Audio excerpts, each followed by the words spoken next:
Criaturas Salvajes, programón, reitero. Víctor Hugo Morales está aquí, gracias por venir. Encantado de haber venido.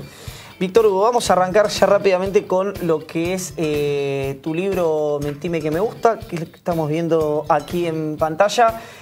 Vamos a hablar ahora en un ratito sobre esto a partir de algunas cuestiones que se estuvieron dando el último tiempo. Ahora, pero quería hablar un poquito de coyuntura. Con vos, un tema que seguís, que has tenido incluso un diálogo a través de los medios con Ricardo Lorenzetti. ¿Cómo es la situación de la Corte concretamente? Da vergüenza. Lorenzetti es el supremo rehén que hay hoy día en la nación, rehén del Grupo Clarín, procede como tal, actúa de esa manera, le quita toda confianza a la justicia y marca cuál es la cota de dignidad a la que puede aspirar la justicia a través de sus jueces y de sus cámaras si quieren pertenecerle a lo que llamamos el establishment. Lorenzetti, que siempre fue obediente al Grupo Clarín, por un ratito pareció desobediente, pero sabiendo muy bien lo que hacía, porque a los 2 días todos sabíamos que su voto a favor de la ley de medios tenía algunos bemoles, a favor de la constitucionalidad de la ley de medios.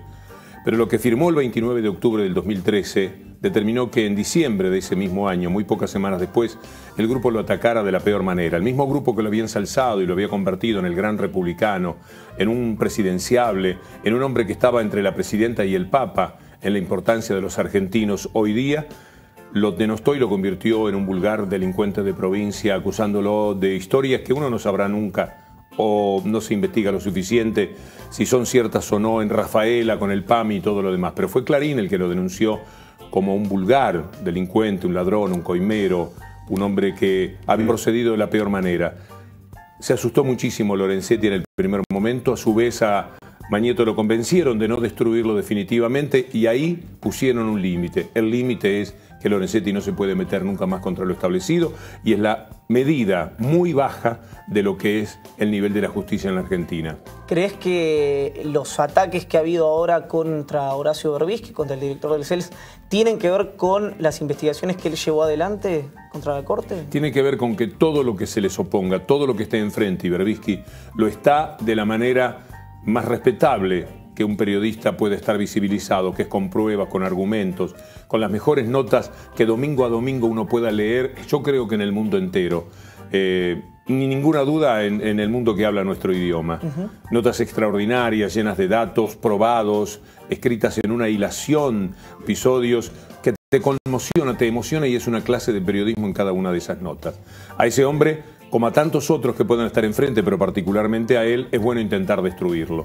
Si, como parece evidente, la prueba que tienen de algo escrito por Berbisky no coincide con la letra real de Berbisky, como él demostró anoche, esto me lo contaron, porque yo tengo pocos hábitos televisivos, y entonces no lo pude ver, pero me dijeron que era tal la diferencia que había entre la letra de lo que es la de Berbisky y lo que trataban de presentar. Si esto no es así, y si no existe ningún tipo de contrato, como seguramente no existen, y si además relaciones puede haber tenido no una, sino 2 o 3 en ámbitos donde los periodistas tomamos contacto con todo tipo de personas, que pueden ser militares, que pueden ser de otro palo político al que nosotros pertenecemos íntimamente o declaradamente.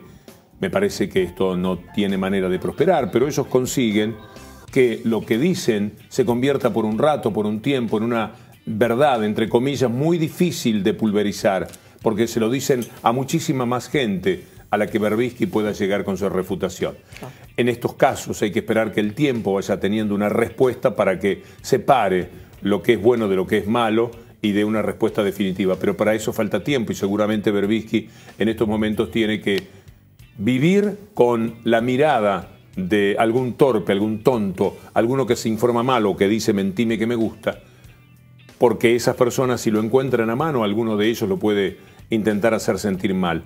De todas maneras, yo apuesto a que la inmensa convicción que tiene en todo lo que ha hecho Berbisky lo ayuda a sobrellevar este momento. Víctor Hugo, ¿esa llegada a millones es lo que les asegura la impunidad? Claro, porque cuando todavía no tenían este poder, esto es una historia que cuenta Nora Beiras, que es muy interesante, a lo mejor se la han escuchado. Ella era Nora Beiras, sí, trabajaba, tenía contacto con uno de los directores actuales importantes del diario Clarín y alguien había muerto en el interior del país importante también, un escritor o algo por el estilo, y no tenían tiempo de ponerlo en el diario. Y entonces el editor dijo, bueno, no te preocupes, no muera hasta mañana, porque si no lo dicen ellos, esto no ocurre. Esta es la idea que tienen, pero la tenían en el momento en que lo contaban, con todos los diarios que tienen ahora en el interior, todo lo que robaron gracias a papel prensa, con los 300 canales que tienen en el interior, robados a través del fútbol, con la aquiescencia total del diario La Nación, que a su vez es ganador porque la ideología la fija el diario La Nación. Clarín nunca ha tenido ideología y ahora queda bastante claro, más la forma de establecer la agenda hacia el resto de los medios, los que no son del grupo, porque todos corren detrás de esa información, porque tampoco tienen más remedio, con lo cual llegan instantáneamente apretando un botón Mañeto a las 11 de la noche y determinando cuál es el camino que van a recorrer a millones y millones de personas. Yo estimo que 30 millones de personas están al alcance de la información de ellos. La refutación, sumando todos los elementos televisivos y escritos que puedan existir, yo creo que no llega ni al 1,5 millones de personas.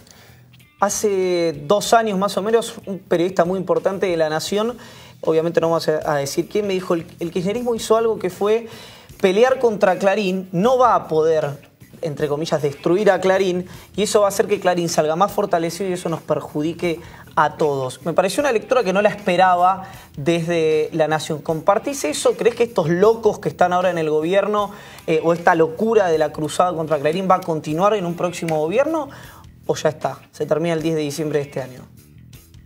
¿La cruzada de quiénes? De desenmascarar este tipo, como digo, como el libro, como suele hacer, no sé, el programa. Se van a desenmascarar solo con todo lo que hagan después, por supuesto. Van a mentir de otra manera, como lo están haciendo por otra parte. ¿Pero va a haber un contrapoder, va a haber un discurso contrahegemónico? Eso te pregunto. ¿Después de 2015 sin el kirchnerismo? No, con ellos no se puede. Solo pueden dañarse ellos mismos, y lo han hecho. Este tiempo nos demuestra a todos que la gente, mucha gente ya tiene conciencia plena de cuánto se miente y de por qué se miente, cuáles son los intereses que hay en juego, etcétera.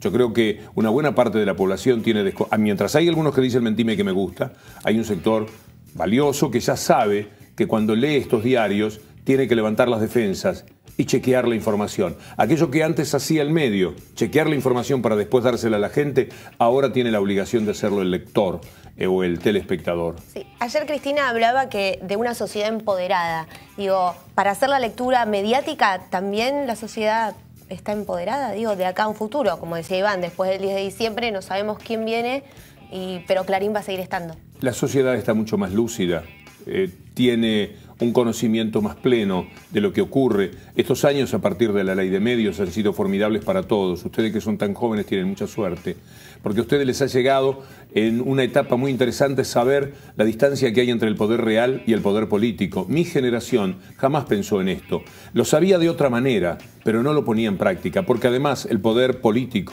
muchísimas veces le perteneció al poder real o estuvo de acuerdo con ese poder real, con ese poder establecido. De alguna manera, la primera etapa de este tiempo de los Kirchner también estuvo regida por una relación cordial con el Grupo Clarín, que a mí me parecía muy vulnerable y muy criticable, y de alguna manera me empeñaba en hacerlo notar. Pero el hecho de que se haya puesto de pie, que la película no sea aquella foto del 2007 o del 2006, y sea lo que ha ocurrido en todo este tiempo, la posibilidad de levantarse desde el poder real, desde el poder político ante el poder real, y de dar esta batalla y dar esta pelea, ha sido para mí una verdadera bendición para la sociedad argentina. Y por eso pusiste de alguna manera, no sé si diría en riesgo, porque eso lo evaluarías vos en tu fuero más íntimo, pero frente a la sociedad te expusiste de una manera bastante jugada, cuando vos podrías haber hecho oídos sordos y haber sido parte de ese mainstream. Yo no pensé en eso, me ocurrió, me sucedió. Yo no dije voy a hacer tal cosa y voy a asumir tal riesgo. Me pasó a hacerlo. Estaba al frente de un programa en el que decía lo que pienso y cuando digo lo que pienso, soy bastante fiel a esto. Verdaderamente... Pero llegaron a dar la dirección de tu casa. Sí, sí, llegaron a cualquier cosa conmigo. ¿Cómo se soporta ese acoso mediático?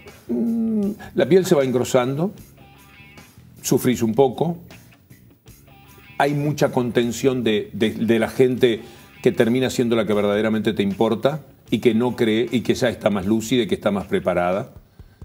Los que juegan a creer en ciertas cosas que son descabelladas no me interesan, porque son los que pertenecen a ese ejército importante del mentime que me gusta, que por odio y por incapacidad para argumentar políticamente necesitan de la mentira porque es la única argumentación que pueden tener en la discusión política del ciudadano común. Y entonces te diría que, aunque no es fácil, tampoco es una vida imposible que me haya costado, por lo menos enhorabuena lo diga, márgenes de salud o de disfrute de la vida que sean irrecuperables.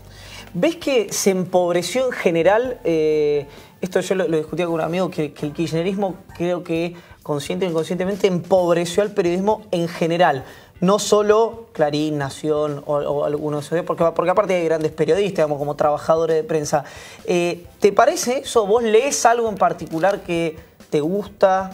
Mucho. ¿Que confías? ¿Qué lees?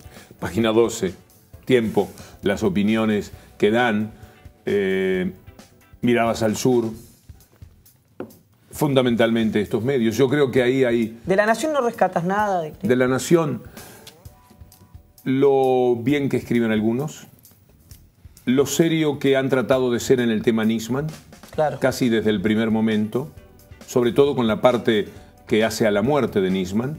Por supuesto han mentido muchísimo menos. Comparado con el grupo Clarín podría decirse que nada, pero es imposible rescatar la conducta que han tenido en general con el tipo de noticias que dan y cómo las han tratado. Lo que han mentido en estos años no estaba previsto para el diario La Nación. Nosotros estábamos acostumbrados a consumir un diario que tiene una ideología aceptada y siempre teníamos mecanismos de defensa para leerlo. También Página 12 tiene su ideología. Exacto. Y convivimos con eso, izquierda, derecha, centro. Pero lo que no vale es mentir, y lo que ha hecho La Nación es mentir tanto o más que Clarín en algunos temas. Lo de Nisman es una excepción, pero por ejemplo haber mentido uno de los capítulos del libro, el tercero o el cuarto de los capítulos tiene que ver con aquello de la presidenta que duró 5 años, 5 años lo hicieron durar, basándose en la presunta mentira de Corriere della Sera, con aquello de Bulgari, las joyas que fueron a comprar cuando había viajado para una conferencia sobre el hambre y sobre el hambre de los más desprotegidos en el mundo. Y presentarla de esa manera y de la forma tan mentirosa que lo hicieron, habiendo sido tan fácil averiguar la verdad, porque tienen su corresponsal en Roma, porque bastaba un viaje de taxi de 6 euros hasta el lugar donde está la joyería para saber si lo que decía Corriere della Sera, que era sospechable en todo el desarrollo de la información, era cierta. La usaron como propia, la usaron muy mal, embellecieron la vida y también le hicieron mucho daño al diario. Y en líneas generales todo lo que ha ocurrido con el tema vudú ha tenido una serie de exageraciones y de mentiras también indescontables para lo que uno puede llamar el buen periodismo. Y así, lo que han mentido sobre Recalde, sobre... el piso, ¿no? El departamento que decían que bueno, tenía... el departamento, pero además le inventaron un viaje con toda una novela a Bogotá, que es un lugar que Recalde no conoce, que también es parte de un posicionamiento telefónico, un montón. Sí, toda una historia, una verdadera novela en un artículo breve, pero que era una novela y hecho desde el lugar más mentiroso que se pueda tener. También es cierto, y esto lo digo por los coroneles del diario, no por los periodistas rasos, que 100 periodistas no te hacen un Germán Sopeña, ¿no? También es eso, ha perdido algunos periodistas La Nación y Clarín que eran sumamente prestigiosos. Pero metámonos directamente, Víctor Hugo, en el libro. Me imagino que lo que te motivó a hacer el libro fue exactamente lo que estás diciendo en este momento, pero hubo algo que hizo un clic. Sí. Porque antes no lo habías hecho y ahora sí. La sensación de que me había olvidado de muchas cosas y que si me olvido yo, que estoy bastante más entrenado y que les he seguido los pasos siempre, a Clarín desde siempre, a La Nación particularmente en el periodo que viene con la ley de medios, una vez quise enumerar y decirle, pero mira, mintieron, y yo sabía que tenía 100 para decir, y me salieron 4. Claro. Entonces... había que bajarlo. Yo dije, no le demos el beneficio del olvido, que nunca los que estudian periodismo, los que sueñan con el periodismo, los que quieren una sociedad más ética y que saben que para eso es necesario determinado tipo de periodismo, que no se olviden nunca de lo que han hecho en este tiempo. Cuando salgamos de estos 20 días increíbles de la mentira sobre Máximo Kirchner, la mentira sobre Kicillof, la mentira sobre Marta Argerich, la mentira del partido que jugaban Vélez y Arsenal y que ellos construyeron para poder ir contra Fútbol para Todos, en la que me parece la más sabieza de todos, porque fue ponerse a trabajar en cómo mentir. Ya no es que te sale la mentira, ya no es que te conviene la mentira, ya es que la elaborás de la manera más pérfida, lo cual te convierte no solamente en mal periodista, sino también en mala persona, porque para perjudicar el fútbol para todos iban contra un trabajador de fútbol para todos e iban contra un pobre árbitro que se quedaba indefenso por la mentira que ellos decían. Son estas grandes, sabes, dentro de 2 meses quizás querés nombrarlas, las tenés aquí pero no te salen, entonces hay que recogerlas. Y esto es lo que yo intenté. Son 50 capítulos habiendo desechado no menos de 150, porque hay algunas mentiras que son más pequeñas, que ante la importancia que tienen otro tipo de mentiras, decaen en su valor, pero que también son mentiras y que hacen a toda la toxicidad que entregan a la sociedad cada día. Dije, voy a escribirlo, lo voy a ir poniendo sobre la letra en un libro, y bueno, y quedó lo que ustedes ahora leen como Mentime que me gusta. ¿Por qué arrancar por Manipulación Suprema?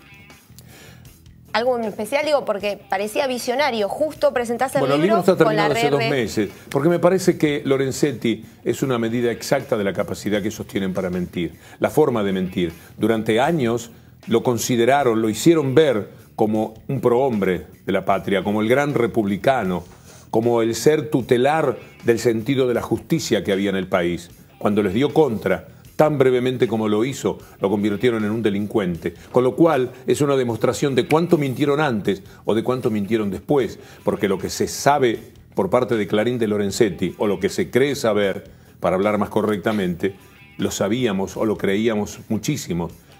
Hay un video del periodista Carlos del Frade de Rosario que da vueltas en YouTube y que cuenta con lujo de detalles lo que Clarín contó en el momento en que estaba enojado con Lorenzetti y querían construirlo en una persona absolutamente inviable para la justicia, con lo cual lo recuperaron para ellos, pero lo perdimos para siempre para la justicia. El papel que hace Lorenzetti es absolutamente penoso, pero marca un nivel de la discusión que puede existir desde la justicia con ellos. Los que son desobedientes se convierten en los atacados permanentemente. Los que son parte de ellos, los Campagnoli, los Lijos, los Sáenz, los Moldes, sí.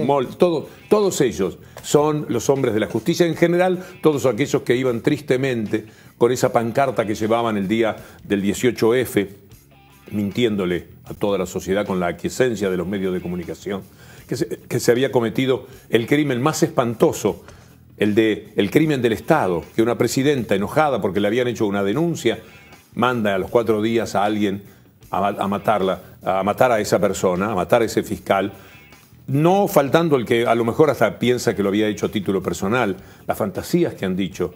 En el editorial del diario Clarín llegaron a escribir que el crimen era de un comando venezolano-iraní entrenado por Fidel Castro. Con adiestramiento cubano. Con un poquito más de imaginación hubieran dicho que los capitales para entrenarlos los había puesto Rusia, Putin, y que cuando la presidenta fue a verlo a Putin era la manera de agradecerle todo lo que había hecho para matar a Nisman.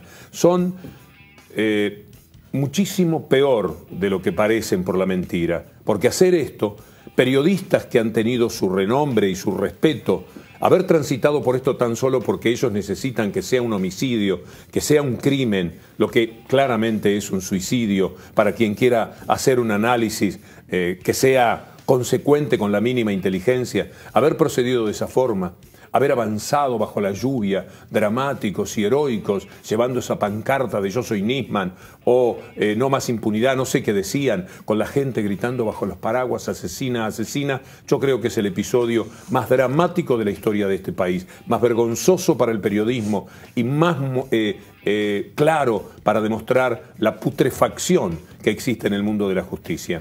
Víctor Hugo, un pequeñísimo corte, seguimos hablando del 2015, de Cristina, de Scioli, de Randazzo, de los políticos después del kirchnerismo. Víctor Hugo Morales en Criaturas Salvajes.